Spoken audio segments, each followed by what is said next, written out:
Hi, I'm Ryan Johnson, and I'm going to be telling you the story of the Berserker. This is a popular tomahawk of ours. It's a Viking-style tactical tomahawk.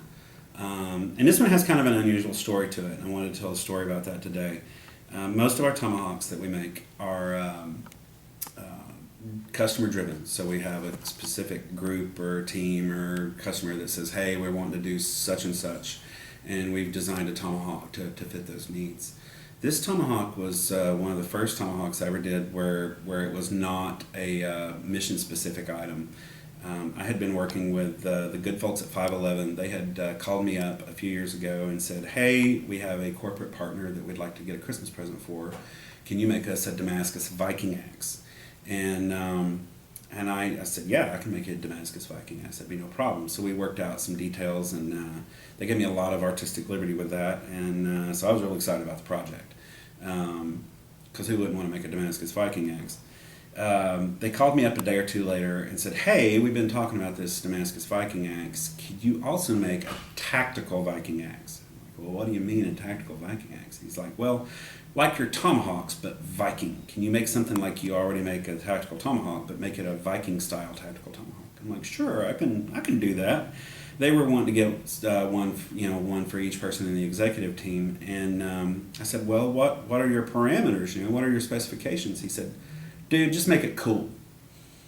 I can do that. I can make it cool. So it was one of the first things that I ever set out tomahawk-wise with RMJ Tactical, where I didn't have all kinds of weight requirements and be able to do certain things.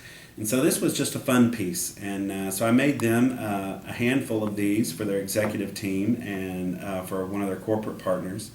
And it was such a nice, fun axe that we decided to put it in production.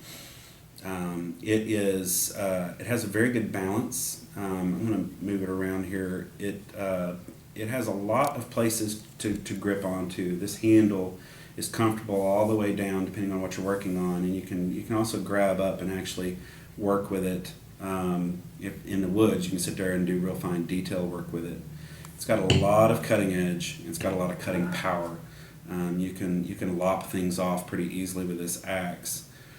A lot of people ask about the eye. The eye there, you see a lot of this type of thing in Viking weaponry and jewelry and tools.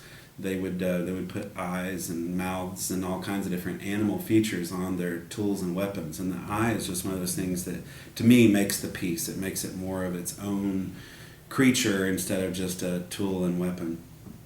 So that's the story of the Berserker, and while it certainly wasn't intended to be for combat, we've had them carried in combat. People have used them around the world, and it's a real fun axe to have.